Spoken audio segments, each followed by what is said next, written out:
Eu saúdo a todos com a paz do Senhor Jesus Cristo e é uma imensa alegria estarmos de volta aqui para essa série de Apocalipse. E hoje nós vamos estudar o versículo 16, as 7 taças da ira de Deus. E possivelmente essas 7 taças da ira de Deus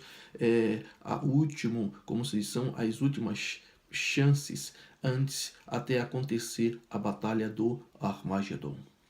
Então, o versículo 16 diz: Então ouvi vinda do templo uma grande voz que dizia aos 7 anjos: Ide e derramai sobre a terra as 7 taças da ira de Deus.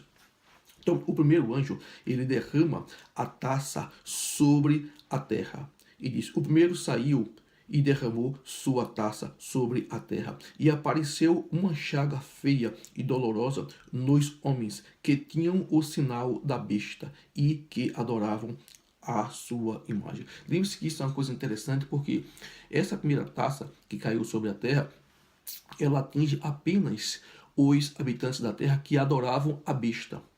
Então, se essa taça atinge os cidadãos que adoravam a besta, lembre-se que havia os que não adoravam a besta. Entendeu? Esse que não adorava a besta não é atingido com esta ira, com esta taça. Então, muita gente diz que não vai haver salvação durante o período de tribulação. Vai haver sim. Durante o período de tribulação vai haver salvação.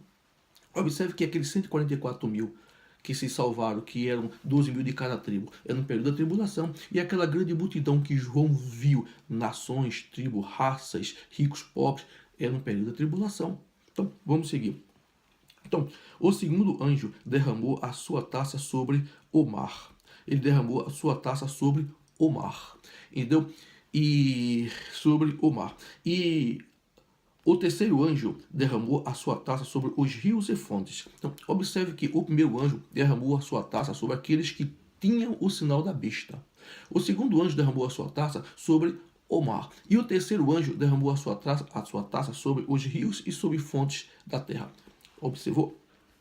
E o quarto anjo derramou a sua taça sobre o sol, e foi-lhe permitido que abrasasse os homens com fogo. Os homens foram abrasados com grande calor e blasfemaram contra o nome de Deus, que tem poder sobre estas pragas, mas não se arrependeram para lhe darem glória. Então, lembre-se que mesmo com a primeira, com a segunda, com a terceira e com a quarta praga, os homens não se arrependeram. Não se arrependeram. E a única maneira de se interromper a ira de Deus sobre o homem no dia do julgamento é aceitando Jesus como Salvador. É a única maneira de se interromper o julgamento de Deus sobre a sua vinda, sobre a sua vida, sobre a vida do ser humano, é se arrependendo, mostrando que é um pecador arrependido. Mas o homem não quer se arrepender. Lembre-se que a igreja já está com Cristo, viu? Isto é apenas para os que ficarem. E nós vamos seguindo, que o quinto anjo derramou a sua taça sobre o trono da besta. O sexto anjo derramou a sua taça sobre o grande rio Eufrates. A sua água secou-se para que se preparasse o caminho dos reis do Oriente. Isso significa que o rio Eufrates ele vai secar literalmente. Ele secando as nações que ficam ao norte de Israel e ao oriente de Israel, que são inimigos de Israel, vai entrar e vai chegar com facilidade até o vale de Armagedon. E o 13. Então vi 3 espíritos imundos semelhantes a rãs saíram da sua boca, saíram da sua boca do dragão, da boca da besta e da boca do falso profeta. Lembre-se, quando ele fala aqui rãs, muita gente acha que quando se fala rãs que são demônios, que é isso, que é aquilo. Não tem nada a ver com isso. Essas rãs aqui não são demônios, não. Essas rãs aqui são nações. Lembre-se que lá no Oriente, na Ásia, existem nações que têm símbolo, a rã como símbolo. E lembre-se que aqui que ele não diz que são demônios e não diz que são rãs. Eles são semelhantes. São semelhantes a rãs. Lembre-se, semelhante. E são nações que se juntarão ao anticristo, ao falso profeta, e que terão coligações entre eles e invadirão Israel. São nações. E ainda diz mais, ainda diz mais, saíram da boca do dragão, da boca da besta e da boca do falso profeta. Então eles estarão sob influências dessas criaturas horríveis, essas nações.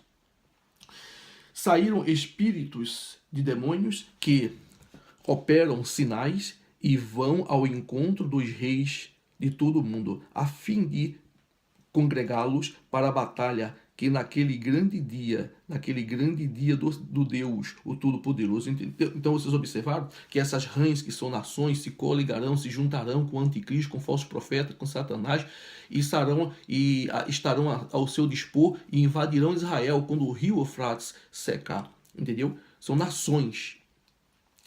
E em seguida, nós observamos aí no capítulo 5, dizendo: eis que venham como ladrão.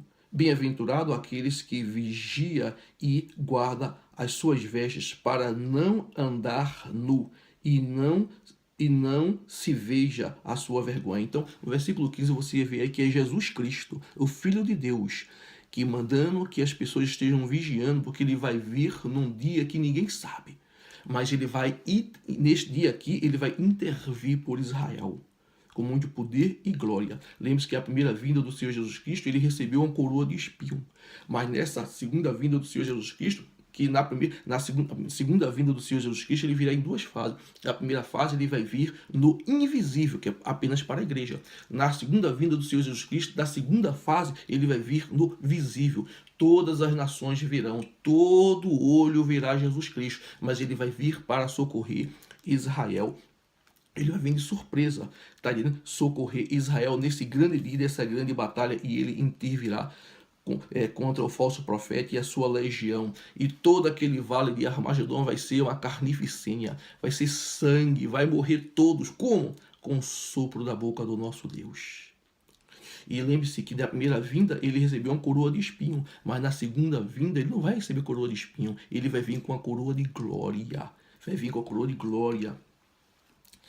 Aleluia. No versículo 16 diz: então congregaram os reis no lugar que em hebraico se chama Armagedon. E o que significa a palavra Armagedon? Armagedon, alguns classificam essa palavra como vale do Mergido, como montanha do Mergido. Eu já estive lá pessoalmente no Armagedon mais de uma vez e vou lá outras vezes ainda. E lá é um lugar onde se travaram muitas batalhas. Lá foi onde Gideão ganhou a sua batalha contra aquele povo lá durante o período de guerra. Foi lá onde Saul perdeu a batalha, morreu ele e seus filhos. Foi lá onde o rei Josias morreu. Foi lá onde muitas batalhas aconteceram. Os árabes já guerrearam ali, até os ingleses guerrearam ali. A última batalha lá, se eu não me engano, foi no ano de 1919, onde os ingleses travaram batalha lá no Vale do Armagedon. E lá vai ser a última batalha que Israel vai travar lá do Armagedon. E ele estará cercado por todas as nações. Cercado por todas as nações. Israel estará ali cercado, mas ali é o final. No versículo 17 diz que o 7 anjo derramou a sua taça no ar e saiu grande voz do templo do céu, do trono, dizendo: está feito. O 7º anjo derramou a sua taça no ar e saiu grande voz do templo do céu, do trono, dizendo: está feito. Então, está feito, está terminado.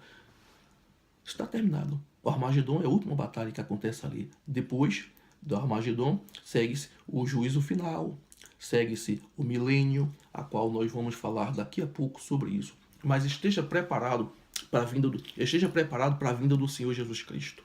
Acorde. A única maneira do ser humano se livrar da ira e do julgamento de Deus é confessando que você é um pecador arrependido e aceitando Jesus como seu Salvador. E está pronto para subir com Cristo. Amém. A paz do Senhor Jesus Cristo para você.